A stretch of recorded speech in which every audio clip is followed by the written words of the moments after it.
Dan pemirsa, untuk mengetahui perkembangan kasus kejahatan seksual berbasis online tersebut, saat ini kami telah terhubung oleh Kabid Humas Polda Jawa Tengah, Kombes Pol Artanto. Selamat pagi, Bapak. Selamat pagi, Mas Faisal. Baik, mungkin bisa dijelaskan secara singkat saja begitu terkait kasus pengungkapan pelaku tindak asusila terhadap 31 korban di Jepara. Seperti apa kronologi kasus ini bisa terungkap? Ya, betul. Terima kasih.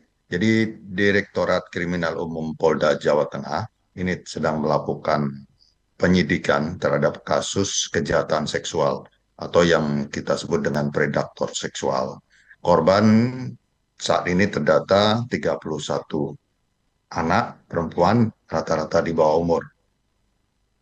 Modus daripada pelaku berinisial S ini berumur 21 tahun ini yaitu dengan cara menggunakan media sosial untuk berkomunikasi atau mencari korbannya. Pada saat sudah mendapatkan korban melalui aplikasi Telegram dan sudah menjalin komunikasi yang intens, berubah ke aplikasi lain yaitu chat WA.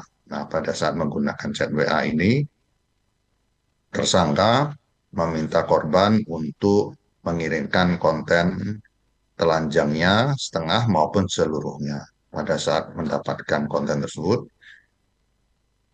tersangka mengancam korban supaya dapat mengirimkan foto atau konten lain, video konten lainnya dengan harapan dia dapat mendapatkan lebih banyak lagi video-video porno itu untuk digunakan atau yang bersangkutan untuk kepentingan pribadi saat ini. Baik, apa yang menyebabkan korban bisa mengikuti permintaan pelaku untuk membuka baju? Apakah memang karena ada hubungan asmara atau korban diberikan bayaran untuk melakukan hal itu?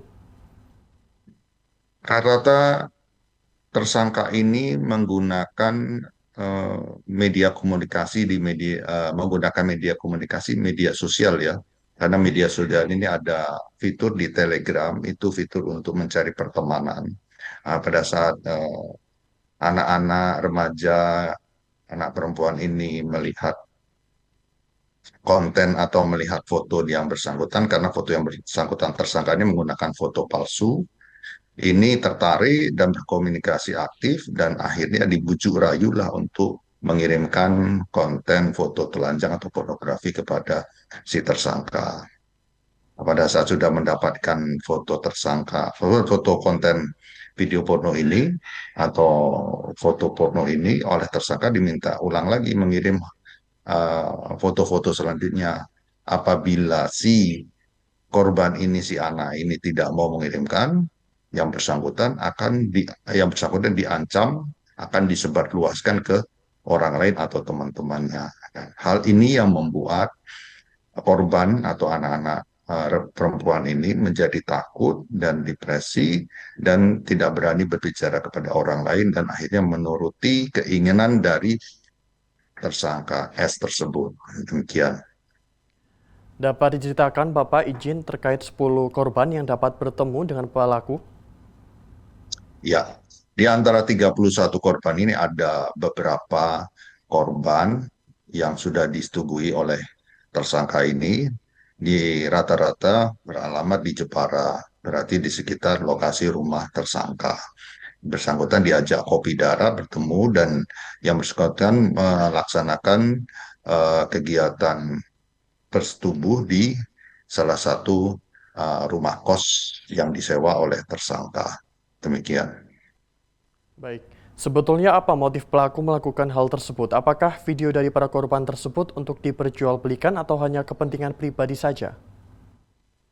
Motif untuk saat ini masih kita dalami karena tersangka ini memang sehari-hari setelah kita buka filenya banyak video porno yang dia miliki sehingga mungkin ini menginspirasi tersangka dan saat ini konten-konten tersebut masih digunakan untuk kepentingan pribadi. Kita masih mendalami apakah akan digunakan untuk diperjualbelikan kepada pihak lain. Demikian.